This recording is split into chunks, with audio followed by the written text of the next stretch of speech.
I would really very pleased to welcome you all to Washington from all of the different countries that you've come from, and guests from here in the United States, to be part of this International Conference on Child Labor in Agriculture. Well, I'm very pleased that we'll be focusing specifically on child laborers in the agricultural sector. This is where 60% of the child laborers in the world work. And this problem exists not only in developing countries, but in industrial countries.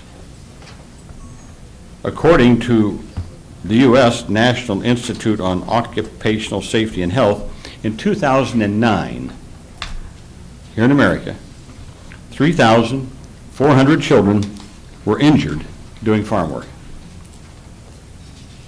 And on average, 113 American youth under the age of 20 die each year in farm-related accidents.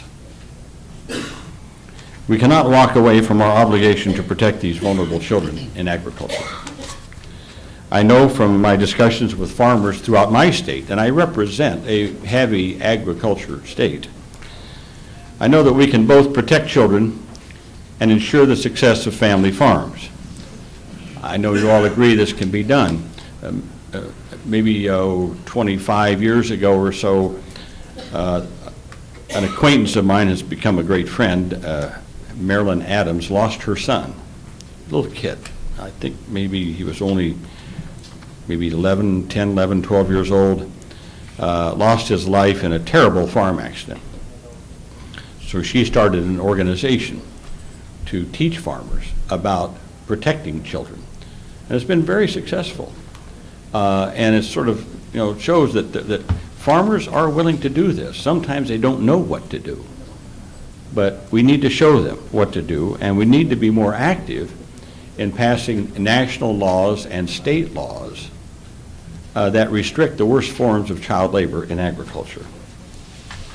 My recent activism in this regard has been focused on efforts to eradicate the predominant use of child labor in the cocoa industry. And as Kailash mentioned, in 2001, Congressman Engel and I, along with other stakeholders, cocoa industry, chocolate manufacturers, and the governments Ghana and Cote d'Ivoire, drafted what is now known as the Harkin-Engel Protocol. It's a public-private partnership to attack the issue of the worst forms of child labor on the cocoa farms in 4 African countries, mainly though Ghana and Cote d'Ivoire. And again, I want to make it clear at the outset that I've never been against children working. I worked when I was a kid. We came from a very poor family. My mother was an immigrant. My father only went to the 6th grade. So we worked. That's not the problem. It's all right but kids should be in school first. If they need to do or want to do work after school or when school's not in session, it's fine. And as long as it's not dangerous, life-threatening, health-threatening kind of work. Other than that, that's fine, because kids learn responsibility, learn how to do things when they're young. That's no problem. But you have to draw some lines, and the lines are work that leads to injuries, either immediate or health-wise, for long-term, or that prevent dangerous kinds of situations of kids, or work that keeps them out of school. So my investigations in this area have taken me not only to the cocoa plantations of West Africa, but to Pakistan, India, Nepal, Bangladesh, Latin America.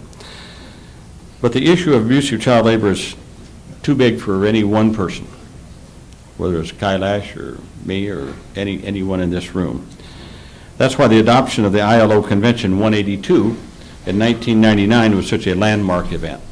And I was proud to be in Geneva for that with President Bill Clinton.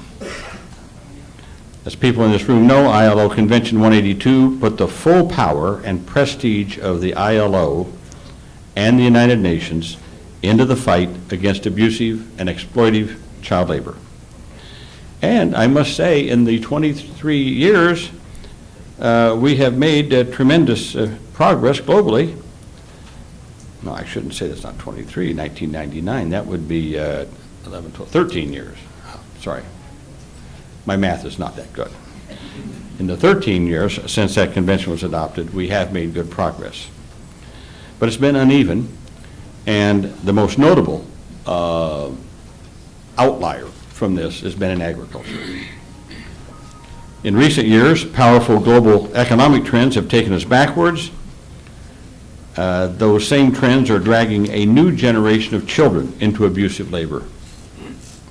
And what I'm talking about is in 2008, we experienced a simultaneous global recession around the world. It was especially cruel in its impact on people living in poverty in developing countries. We're still struggling to recover from that. These dire circumstances provide a fertile breeding ground for the worst forms of child labor. Desperate people resort to desperate and degrading measures just to survive, including forcing children into abusive labor. So this conference today could not be more timely and urgent. This weekend, we need to produce an action plan to redouble our commitment to eradicating the exploitation of children. Now again, there'll be a lot of speeches and presentations this weekend, but words and warnings are not enough. We need deeds and action. And it's not enough just to be against child labor. If we're against child labor, then we must be for decent jobs for their parents. We must be for greater access to schooling for every child. It's not enough to say, get the kids out of the cocoa fields or someplace. You must have schools and teachers and books and supplies for these children. We must be for the basic social supports so that vulnerable families don't feel that they have to put their kids to work and keep them out of school. So I'll just briefly outline my own priorities for what I think should be global action. I'll try to be brief. First, we must expand access to quality education. In many places, school fees and related costs effectively close the schoolhouse door to millions of poor children. In many places, especially in rural areas, there simply are no schools. Wealthy nations like the United States and other nations must spend less on military and more on education in developing nations. We need fewer bombs and more books, fewer soldiers, more teachers. Secondly, we must forge stronger partnerships. On that score, I'm heartened by the fact that we have participants this weekend from governments, NGOs, trade unions, farmer organizations, private companies, multi-stakeholder initiatives. We need all of these parties at the table, cooperating as we move forward. I urge the ILO to work with the International Monetary Fund, IMF, and the World Bank to ensure that loans are linked to pledges by governments to increase access to schools and to maintain social safety nets for the poor. Let me repeat that. IMF and World Bank loans must be linked to pledges by the recipient governments that they're going to increase access to schools and maintain a social safety net. I urge the ILO to continue reaching out to sister organizations within the UN to develop joint strategies in this regard. Third, we need to pool our experiences and share our best practices. I was just in Brazil 2 months ago. Terrific program, Brazil's Bolsa Familia initiative. Under Bolsa Familia, poor families in Brazil are given a monthly stipend by the government in return for a commitment to keep their children in school. Two things, keep them in school, and they have to take them in for regular health checkups, If they do that, and they get signed up, and they sign up and they put the slip in, they get a monthly payment. I like that idea. I think it's a brilliant model, and it could be done around the globe. And these are the kind of things where the IMF and the World Bank, when they're extending loans, should say to the government, you do what Brazil's doing, we'll give you the loan. Link those up. Fourth, we must amplify the voice of tripartism. I applaud all the efforts of employers, workers' organizations to fight child labor, but we must do more. We have to get proactive engagement by businesses and trade unions. Quite simply, businesses can offer a demand-side solution if a business ensures that their supply chains are transparent and accountable to the workers and consumers, then this will lead them to being child-free, child labor-free. They also need to contribute to building schools and wells and paying farmers a living wage. This all will make a huge difference. And it can be used, I believe, as a powerful marketing tool for the business entity so engaged. I think any business that in Europe or anywhere else, America, Canada, wherever, if they have a supply chain coming from a developing country and they are proactive in providing schools and decent standard of living measures for people, I think they can use that to market whatever product they're selling. I think people will be supportive of that. I also challenge my friends in the trade union movement to speak and act even more forcefully in opposing the worst forms of child labor. Now, trade unions have always been outspoken advocates for human and civil rights. Well, there is no more pressing human and civil rights issue than ending the exploitation of children in the workplace.